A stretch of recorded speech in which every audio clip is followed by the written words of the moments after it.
వాతావరణం. పోలీసులు బ్యారికేడ్లకు సంబంధించి బీఆర్ఎస్ శ్రేణులను అడ్డుకోవడానికి వేస్తున్నట్టుగా మనకు కనిపిస్తూ ఉంది. సునీత, పూర్తిగా ఒక ఉద్రిక్తమైనటువంటి వాతావరణం అయితే తొర్రూరు మున్సిపాలిటీ పరిధిలో చోటు చేసుకుంది. రవికాంత్, మీరు చెప్తున్నట్టుగా అక్కడ అలాగే పోలీసుల దౌర్జన్యం కాడ స్పష్టంగా కనిపిస్తోంది.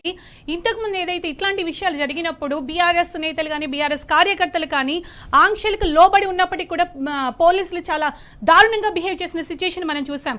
కానీ ఇప్పుడు చూసినట్టయితే కాంగ్రెస్ నేతలు, కాంగ్రెస్ కార్యకర్తలు కావచ్చు, మిగతా వాళ్ళు కావచ్చు, గూండాలాగా బిహేవ్ చేస్తున్నా ఒక మాజీ మంత్రిని తోసేస్తున్నా కూడా అక్కడ పోలీసులు చోద్యం చూస్తూ ఉన్నారు, అతన్ని పంపించడానికి ట్రై చేస్తున్నారు. సో దీన్ని ఎలా చూడాలి? పూర్తిగా మనం చూసినట్టయితే నా విజువల్స్ అది తొర్రూరు మున్సిపాలిటీకి సంబంధించినటువంటి ఏదైతే చైర్మన్, వైస్ చైర్మన్ ఎన్నిక జరిగేటువంటి గేటు ముందు ఉన్నటువంటి వాతావరణం మనం చూసినట్టయితే పూర్తిగా ఇక్కడ ఒక ఉద్రిక్తమైనటువంటి వాతావరణం కొనసాగుతుంది. బీఆర్ఎస్ శ్రేణులు కూడా పెద్ద సంఖ్యలో చేరుకున్నటువంటి సందర్భం కూడా మనకు కనిపిస్తూ ఉంది. పరిస్థితులు ఇక్కడ చేదారిపోయినట్టుగా కూడా మనం అర్థం చేసుకోవాల్సి ఉంటుంది. ఒక దాడి, ఒక కొట్లాటకు దిగినటువంటి సందర్భం, దాడి అయితే ఇక్కడ కొనసాగుతున్నటువంటి తీరు కూడా మనకు కనిపిస్తూ ఉంది. చాలా దారుణంగా కొట్టుకుంటున్నటువంటి సిచ్యువేషన్ కూడా. ముందుగా కాంగ్రెస్ సంబంధించినటువంటి కార్యకర్తలను అడ్డుకొని ఉండి వాళ్ళను ఇక్కడ నుంచి పంపించి కనుక ఉంటే ఇంత దారుణమైన సిచ్యువేషన్, ఇంత చేయి దాటిపోయేటువంటి లా అండ్ ఆర్డర్ ప్రాబ్లం కూడా వచ్చేది కాదు. ముందుగా కళ్ళకు కనిపించేటట్టు ఎక్కడికక్కడ బ్యారికేడ్లు ఏర్పాటు చేసి లోపలికి ఎవరికి అనుమతి లేదు, ఎవరికి అనుమతి లేదు. 200 మీటర్ల వరకు ఆంక్షలు కొనసాగుతున్నాయి అని చెప్తున్నప్పటికీ పూర్తిగా కాంగ్రెస్ సంబంధించినటువంటి నాయకులు ముందుగానే ఎమ్మెల్యే యశస్విని రెడ్డి ఆమె వాహనాలతో పాటు చేరుకొని ఇక్కడ పెద్ద ఎత్తున మోహరించి ముందుగా దాడికి తెగబడేటువంటి ప్రయత్నం చేశారు. ఆ తర్వాత దాన్ని ప్రతిఘటించే విధంగా బీఆర్ఎస్ శ్రేణులు కూడా చేరుకుంటున్నటువంటి సిచ్యువేషన్ మనం చూస్తున్నాం. చాలా విచక్షణతో ఉండాల్సినటువంటి పోలీసులు వాళ్ళ విచక్షణ మర్చారు. ఎమ్మెల్యే కూడా వాళ్ళ విచక్షణ మర్చినటువంటి తీరు కనిపిస్తూ ఉంది. మనతో పాటు బీఆర్ఎస్ నేతలను మాట్లాడించేటువంటి ప్రయత్నం చేద్దాం. ఇట్లాంటి దాడి కల్చరు ముందుగా ఇక్కడ కాంగ్రెస్ పార్టీ నాయకులు ఇక్కడ చేరుకున్నటువంటి సిచ్యువేషన్ ఎట్లా చూస్తున్నారు? అంతా కూడా ఎట్లా కొనసాగుతుంది? ఇవాళ తొర్రూరులో ప్రజలు ఇచ్చిన మ్యాండేట్ని కాదని కాంగ్రెస్ ప్రభుత్వం ఒక దొంగ ఓటుతో కావ్య గారు ఎక్సాఫిషో ఓటు అని చెప్పి ఆల్రెడీ జీడబ్ల్యూఎంఎస్సీలో ఎక్సాఫిషో ఓటేసుకొని ఇవాళ ఇక్కడికి వచ్చి మా నాయకుల మీద దాడులు చేస్తారు.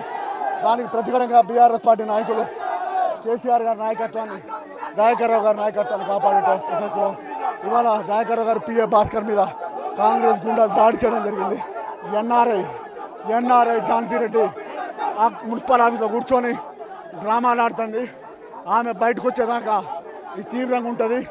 దయాకర్రావుకు ప్రొవిజన్ విషయంలో ప్రొవిజన్ లేదు, బయట వాళ్ళు రావద్దని చెప్పారు. నేను విప్పుగా ఉన్నాను, విప్పు జారీ చేసే అధికారం నాకుంది కాబట్టి లోపల ఉన్నా అని చెప్తున్నా, ప్రొవిజన్ లేదని చెప్పారు. ఝాన్సీ రెడ్డికి ఏ ప్రొవిజన్ లేకుండా ఏదైతే దయాకర్రావుకి ఏ ప్రొవిజన్ అడ్డొచ్చింది? ప్రత్యక్షంగా అధికార దుర్వినియోగం.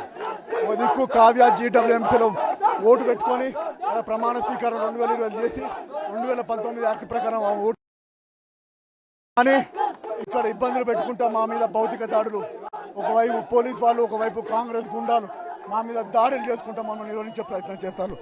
కానీ తొర్రూరు ప్రజలు ఇచ్చిన అంశానికి, ఆ తొర్రూరు ప్రజలు ఇచ్చిన దానికి మాకు 9 ఇచ్చి వాళ్ళకి 7 ఇచ్చే దానికి లేకుండా పిచ్చిగా ఎట్లయినా చెప్పి మమ్మల్ని గుంజుకొని కోట్ల రూపాయలు ఇచ్చి గుంజుకుందాం అనుకున్నారు. కానీ నికాసైన బీఆర్ఎస్ పార్టీ కౌన్సిలర్లు వాళ్ళ డబ్బులు, వాళ్ళ డాలర్ని ఎడమచ్చే చెప్పుతో కొట్టడం జరిగింది. ఇప్పుడు భౌతిక దాడులు క్రియేట్ చేసుకుంటూ ఇక్కడ వెయిట్ చేయాల్సి వస్తుంది. కాబట్టి 100% దీన్ని తిప్పికొట్టి కేసీఆర్ గారి సైనికులం, దయాకర్రావు గారి సైనికులు ఈ గుండాలను తిప్పికొట్టి మన చైర్మన్ని అతి కొద్ది గంటల్లో ఎగిరేసుకుందాం చేసే ప్రయత్నం చేస్తున్నాం. మొత్తంగా చూసినట్టయితే ఇంకా ఉద్రిక్తమైనటువంటి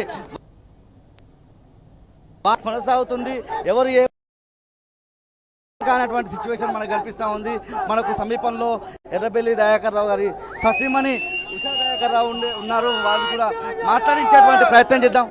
వారు ఏం చెప్తారు అనేది కూడా తెలుసుకున్నటువంటి మహిళా నాయకులు కూడా వచ్చి